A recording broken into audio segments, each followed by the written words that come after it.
प्रधानमंत्री नरेंद्र मोदी जी और मुख्यमंत्री नीतीश कुमार जी दोनों की तस्वीरें साथ होना, इसमें कुछ भी अस्वाभाविक नहीं है। तो मुख्यमंत्री जी तो बराबर करते हैं कि भाई जो अब पिछला बात भूल जाइए, अभी एनडीए पूर्ण रूप से एकजुट है, मजबूत है। बिहार के सभी अल्पसंख्यकों को आश्वस्त किया है कि इससे किसी भ्रम में नहीं रहना है, इससे किसी अक़लियत के सदस्य को घबराने डरने की जरूरत नहीं है। उनके हर हित का ख्याल रखने में बिहार सरकार और मुख्यमंत्री नीतीश कुमार सक्षम है। ये लोग तो समझिए घड़ियाली आंसू बहा के अपना वोट वाला मकसद पूरा करना चाहते हैं। जदयू कार्यालय में प्रधानमंत्री नरेंद्र मोदी और नीतीश कुमार की तस्वीर साथ में, इसका क्या मतलब निकाला जाए? इसको लेकर नीतीश कुमार के बेहद करीबी मंत्री विजय चौधरी ने बड़ा बयान दिया है। विजय चौधरी ये कह रहे हैं कि ये कोई बड़ी बात नहीं है, हम लोग एक साथ हैं और एक साथ हमारी यही एकता है, इस कारण से तस्वीर लगी है। इसके साथ ही तमाम मुद्दों पर विजय चौधरी बड़ा बयान देते नजर आए। देखिए, प्रधानमंत्री नरेंद्र मोदी जी और मुख्यमंत्री नीतीश कुमार जी दोनों की तस्वीरें साथ होना, इसमें कुछ भी अस्वाभाविक नहीं है। दोनों साथ हैं और हमारे मुख्यमंत्री नीतीश कुमार जी भी बार बार इस बात को स्पष्ट कर चुके हैं जो अब हमारा एनडीए गठबंधन, जिसमें भाजपा और जनता दल यू के साथ 3 अन्य दल भी हैं, लोजपा है, हम है और रालोपा है, तो ये सब लोग मजबूती से एक साथ हैं। तो दोनों की साथ तस्वीर लगना ही स्वाभाविक है।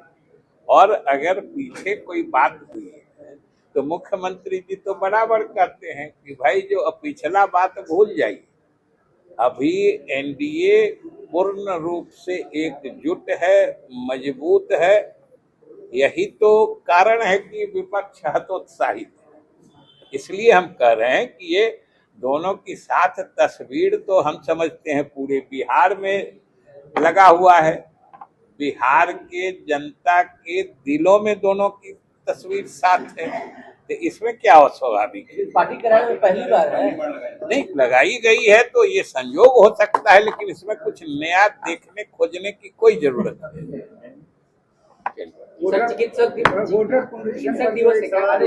कि तेजस्वी यादव लगातार कह रहे हैं कि एक साजिश रची गई है चुनाव के पहले, एनडीए के भी ये सारी बातें ऐसी है। देखिए, इस समय साजिश कैसे हो सकती है? ये जो चुनाव आयोग कर रहा है वो तो बार बार आयोग की तरफ से स्पष्ट किया गया है कि ये गहन पुनरीक्षण जैसा मामला है कि दोनों चीज है। चुनाव आयोग तो बार बार कह रहा है कि कोई सही मतदाता छूटे नहीं, वो लोग इसका ख्याल कर रहे हैं। इसी से तो सबको आश्वस्त हो जाना चाहिए। अगर गलत मतदाता है तो वो जुटे नहीं, इसमें तो कुछ भी नहीं है। और वो समय दे रहे हैं, और अगर समय पर किसी तरह की कमी रह जाएगी उसके बाद कुछ चुनाव आयोग से अनुरोध किया जा सकता है। अभी तो एक एक्सरसाइज है जो चुनाव आयोग करते रहा है, पीछे भी किया है, आज भी कर रहा है। अभी तो हम यही कहेंगे कि सारे राजनीतिक दलों को भी इसमें आगे बढ़ के अपने कार्यकर्ताओं के माध्यम से सहयोग करना चाहिए। और अगर इसके क्रियान्वयन में बीच में किसी तरह की कठिनाई महसूस होगी तो हम समझते हैं जो चुनाव आयोग को उसके संबंध में बताया जाएगा। चुनाव आयोग तो बार बार स्पष्ट कर रहा है। डॉक्यूमेंट्स मांगे जा रहे हैं। एक बड़ी आबादी ऐसी है, हालांकि 3 करोड़ लोग ही अब ऐसे हैं जिनको उनकी आवश्यकता होगी, लेकिन वो उनके पास है। देखिए सर, ये इसी से तो समझना चाहिए कि बड़ी आबादी जिससे ये डॉक्यूमेंट के चक्कर में जो परेशान होती है, उसका तो निराकरण चुनाव आयोग ने कर दिया है कि 2003 तक के मतदाता सूची में जिनका नाम है वो सिर्फ उस मतदाता सूची की प्रति लगा के एक तरह से फिर से आ सकते हैं। उसके बाद जो है उसमें भी एक तरह के थोड़े हैं, 11 तरह के डॉक्यूमेंट हैं, उसमें से कुछ भी आप दे दीजिए। और अगर उन दस्तावेजों या डॉक्यूमेंट्स को प्राप्त करने में आपको क्या कठिनाई हो रही है वो बताया जाएगा अगर खास तौर से, तो उसको भी चुनाव आयोग देखेगा। वो तो राजनीतिक दल है, वो क्यों किए हैं उनसे न पूछिएगा। हम तो कह रहे हैं, अभी तो इतनी बात हुई कि ये चुनाव आयोग एक प्रक्रिया कर रही है और अभी तक चुनाव आयोग ने बड़ी स्पष्टता से कहा है कि उसके इस अभ्यास या एक्सरसाइज का मतलब है कि कोई सही मतदाता किसी हाल में छूटे नहीं और कोई गलत मतदाता सूची में रहे नहीं। अब इसमें क्या खराबी है?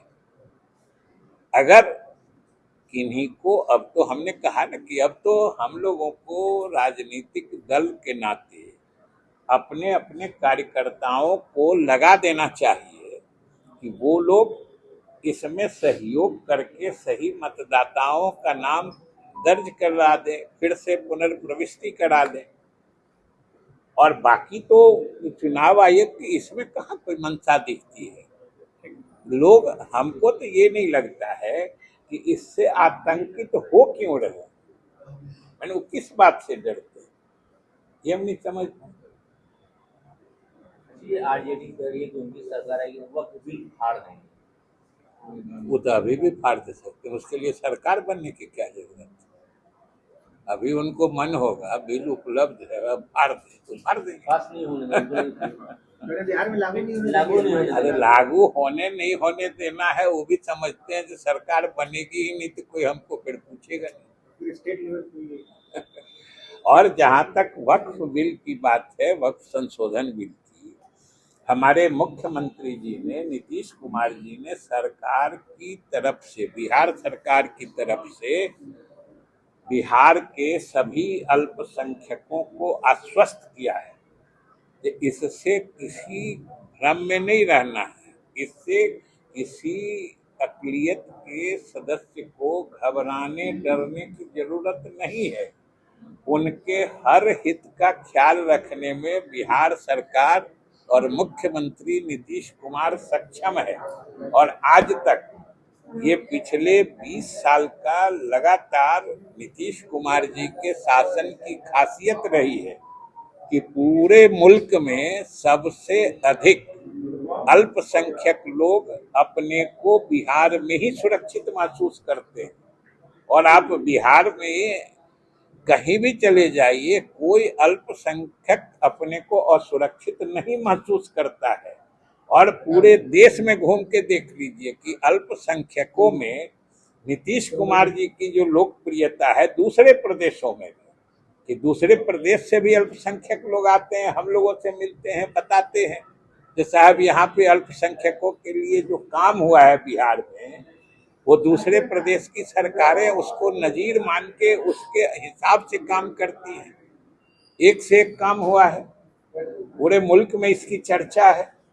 तो हम तो बिहार के अल्पसंख्यक समाज के लोगों को कहना चाहते हैं कि ये लोग तो समझिए घड़ियाली आंसू बहा के अपना वोट वाला मकसद पूरा करना चाहते हैं।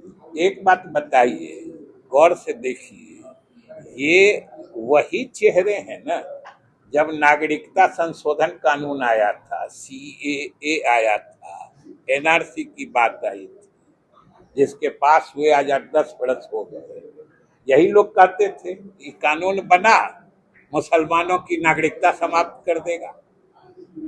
कानून पास हुए इतने दिन हो गए, कोई एक मुसलमान का नाम बता दे जिसका नागरिकता समाप्त कर दी गई। और वही भ्रम जाल ये लोग वक्फ संशोधन बिल के क्रम में भी फैला रहे हैं कि जैसे सब वक्फ संपत्ति सरकार ले लेगी। अरे भाई, वक्फ निजी संपत्ति होती है, सरकार कैसे ले लेगी? ये तो सुप्रीम कोर्ट तक में फैसला हो चुका है कि किसी की निजी संपत्ति, आज तो 6 फीट लोग हम लोग सड़क बनाने के लिए निजी संपत्ति पर चाहते हैं तो कोर्ट रोक देता है। इतनी बड़ी संपत्ति, वक्फ की संपत्ति कैसे सरकार ले लेगी? यहाँ देश में कानून है, संविधान है, न्यायालय है, और सब लोगों ने बिहार के अल्पसंख्यकों को संतुष्ट किया है, आश्वस्त किया है, और इस मामले को भी उच्चतम न्यायालय भी देख रही है। सुना आपने कि मंत्री विजय चौधरी क्या कुछ कह रहे थे। उन्होंने तेजस्वी यादव पर भी निशाना साधा, बिहार में होने वाले चुनाव पर भी बड़ा बयान दिया और सभी बातें क्लियर कही।